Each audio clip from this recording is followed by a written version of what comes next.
right, I have some exciting news. The doors to my 10-week live program, Panic to Peace, are now open. In this program, you'll learn how to push past your anxious thoughts, the symptoms, panic, and fears so that you can begin experiencing lots more peace, joy, freedom, adventure, and actually live the life you want to live. And yes, it's absolutely possible, and you are absolutely capable of making it happen.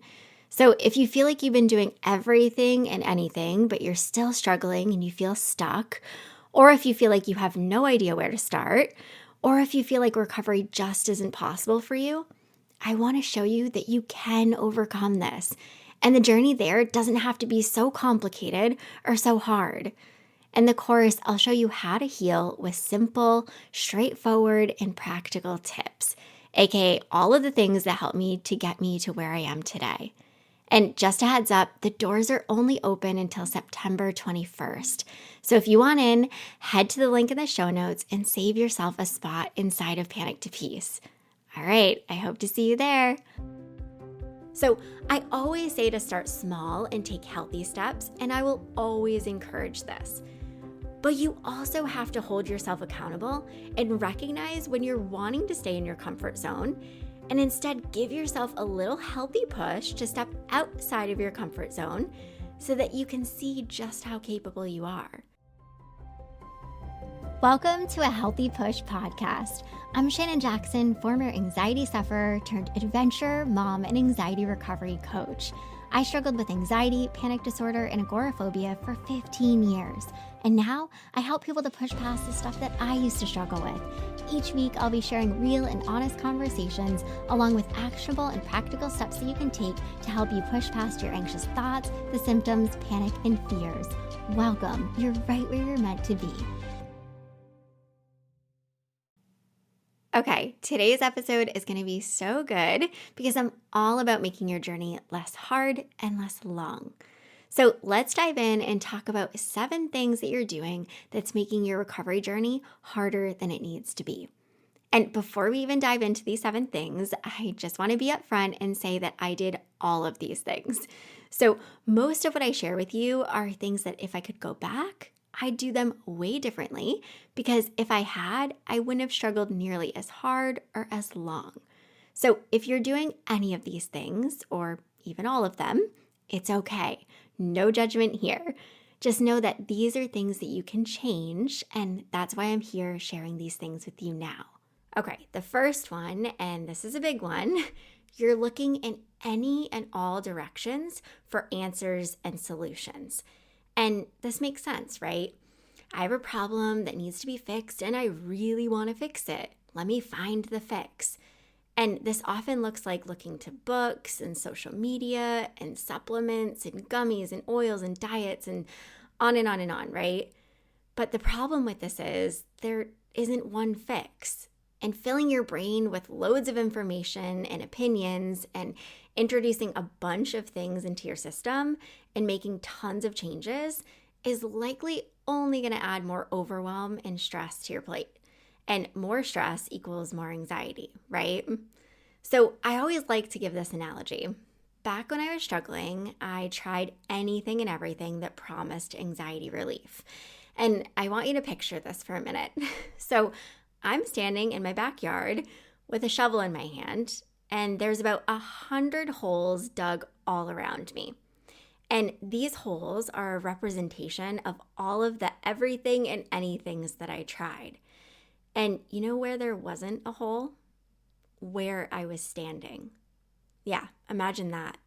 None of the work that I was doing was work that was investing in me. It was all exterior, outside of myself.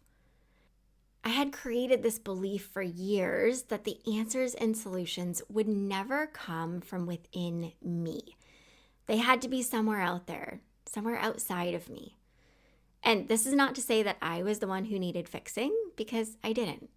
But I did need to do some work within myself and invest in myself in order to do things like build confidence and trust and courage and strength and the belief that I actually held so much power, wisdom, and capability within me. Here's the thing. oftentimes we're looking outward when we know what we need to do, but we just aren't doing it. Does it sound familiar?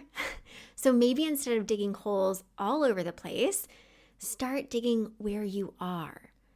Start digging where you are and start betting on yourself. Because digging where you are will help to show you that this type of work is actually way more beneficial and healing than anything exterior will be. Number 2, you're putting off healing, aka you aren't making you and your mental health a priority. So this can look like saying things like, I just don't have time, or I'm not ready right now, or I just don't think I can do it right now. And the truth is, you're scared. You're scared of what you're going to have to do in order to heal. You're scared to make some decisions that you know you need to make. You're scared to face anxiety and the hard stuff. You're scared to put yourself first because it doesn't feel comfortable because you're so used to putting everyone else first. You're scared that you'll fail. You might even be scared that you'll succeed because, gosh, who knows what your life would look like without anxiety being the focal point. So here's a big truth about recovery. You always have a choice, and you have to choose to recover and do the work. And yeah, it's hard, but I want to ask you a serious question. Can it honestly be any harder than what you're currently facing right now? I want you to really think about this. Can it get any harder? Because the reality is that right now, you likely aren't living. And how can it possibly get any worse or harder than that? Trust me, I know how hard it is to make the choice over and over again to heal and to face the hard stuff.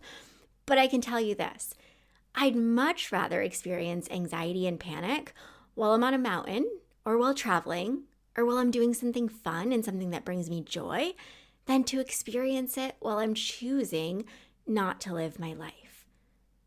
Choose the type of hard that's going to get you to where you want to be, not the hard that's going to keep you where you are right now. And you absolutely must make you and your mental health the number one priority. Okay, number 3, you're hiding your struggles. I did this for a long time. So even though I was in therapy and I had the support of my mom and my boyfriend, now husband, I hid my struggles in every other aspect of my life. And sometimes actually even in therapy and even in my close relationships. I was really good at hiding my struggles. Most everyone around me had no idea that I struggled with anxiety, panic, and agoraphobia for years. I hid the symptoms, the panic attacks, the fears, even while I was having full-blown panic attacks. I didn't talk about these things, and I tried to pretend as though I had it all together because I didn't want anyone to judge me or think less of me or think that I was crazy. I didn't want people to find out what I was struggling with for the fear that they might want nothing to do with me. I didn't want people to see me for who I truly was. And that last one was really what it all came down to. I thought that there was something terribly wrong with me. I thought that I was broken and unlovable and unfixable. If any of this or all of this resonates with you, I want you to really hear this. You aren't broken or unlovable or unfixable. You don't need fixing. Sure, your relationship with anxiety needs some fixing, but there's nothing wrong with you. You are amazing, anxiety and all. And the people you need in your life, actually need, they'll stick around and they're going to support you. They'll love you, especially when you show them exactly who you are right now. Because if the roles were reversed, isn't that what you do for them? I truly believe that some of the biggest things that help us to fight fear and that set us free is vulnerability and courage. It's okay to share the things that you're struggling with. It's okay to let people see what you're struggling with. It's okay to speak these things out loud. It's okay to ask for help. It's okay to give yourself permission to let go of the shame, the embarrassment, and the fear that you're holding so tightly onto. And it's important for you to recognize that you aren't your struggles. You aren't anxiety. and you aren't defined by these things. Okay, number 4, and this is a big one. You're saying that you really want to heal, but you're keeping yourself in your comfort zone. Did you just cringe and feel a little called out? Yeah, I get it. But saying that you would do anything to heal while continuing to make the choice to stay in your comfort zone just isn't going to help you to get there, and you know this. You don't heal and grow while staying in your comfort zone. So let me give you some examples of what staying in your comfort zone can look like. I went when I knew it'd be less busy. I drove on the highway again, but I stayed in the lane closest to the exits just in case. I stayed home alone, but I didn't do anything that I knew might make me feel anxious. I felt really anxious and I immediately left, or I didn't go at all. I went for a walk, but I stuck to the same route again. I went to the store, but I stayed towards the front of the store, close to the exits. I went, but I took blank with me again, just in case. And fill in the blank, right? I took my water bottle, my safe person, whatever it is.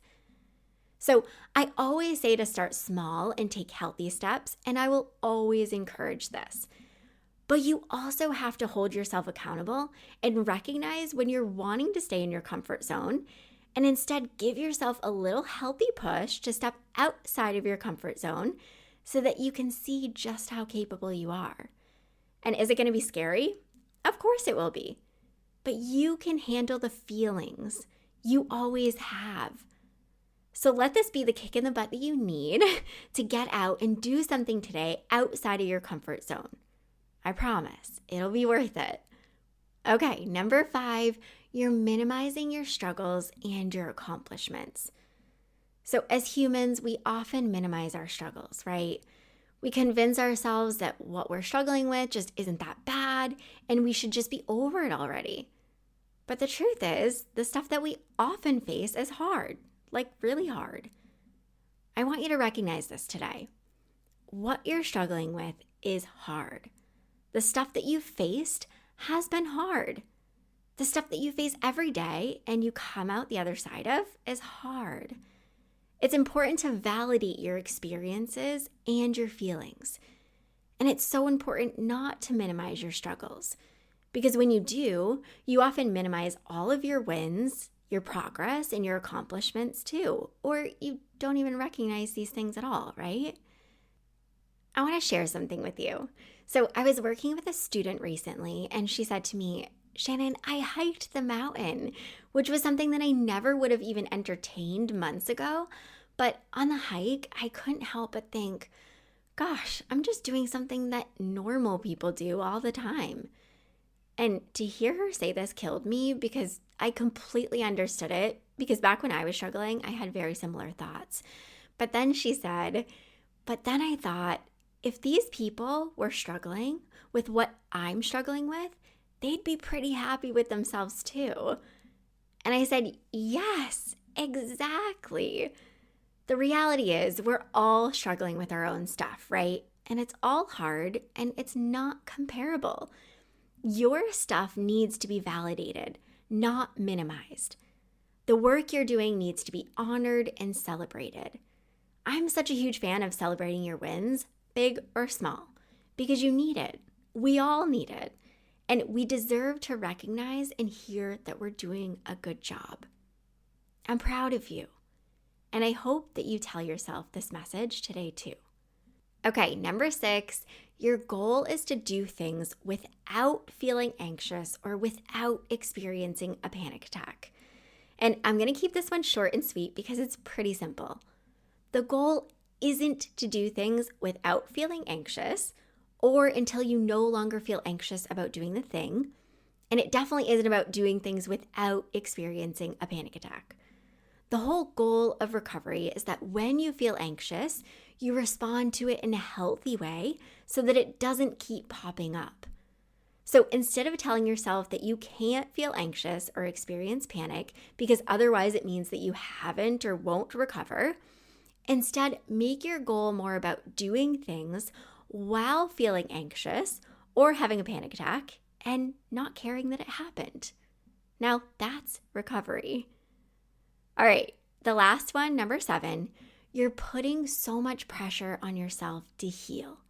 So I get it, trust me, you really want to heal and you want to leave all of this in the past, but I can promise you this. The pressure that you're putting on yourself isn't helping you to heal. Pressure can look like what we just talked about. Aiming to do things without feeling anxious or without having a panic attack, or to make anxiety completely go away, or for a trip to go well, aka for you not to experience anxiety on the trip. It can also look like having a timeline of when you'll heal, or telling yourself that you have to be in a much better place with anxiety before, say, an upcoming event. Or it can look like telling yourself that you can't do particular things until you've healed. So you probably know this. I'm not a fan of trying to get rid of anxiety or setting a timeline for any sort of healing or trying to be at a certain point in your healing journey before living your life. But I'm a huge fan of doing the complete opposite of these things. I'm talking about allowing anxiety to come along for the ride and not trying to get rid of it, and letting the healing happen without having any timelines, and letting the healing happen while you're choosing to live your life. Things that I often hear people say are, I can't get into a relationship until I've healed, or I can't take that trip until I've healed. And I hate this because it's like, why? Why can't you? What's stopping you? Other than you. Anxiety is not the thing that's stopping you. So I'm here now giving you permission that I hope you take. Let go of the pressure that you're putting on yourself to heal and start living your life as if anxiety doesn't get to make any of the decisions for you, because it doesn't. You do. So make the decisions that you want to make as if you're already healed. And I promise you this, along the way, anxiety will get the hint. All right, and there you have it, 7 ways you're making your journey harder than it needs to be. I hope that these things have given you lots of insights and motivation to make some healthy changes. So until next time, my friend, keep taking healthy action. And before I end this episode, I want to mention that I'd really appreciate it if you shared this episode or any others with somebody who you feel could benefit from what I share here. You sharing these episodes is what helps me to reach and support others who need it. And if you have an extra minute in your day today, I'd also really appreciate it if you could leave a rating and review over on Apple Podcasts. I read every single review, and this too is what helps me to help more people to heal and overcome. All right, until next time, friend, keep taking healthy action. I hope you enjoyed this episode of A Healthy Push. If you want more, head on over to ahealthypush.com for the show notes and lots more tips, tools, and inspiration that will support your recovery. And if you're hoping for me to cover a certain topic, be sure to join my Instagram community at A Healthy Push and let me know in the comments what you want to hear next.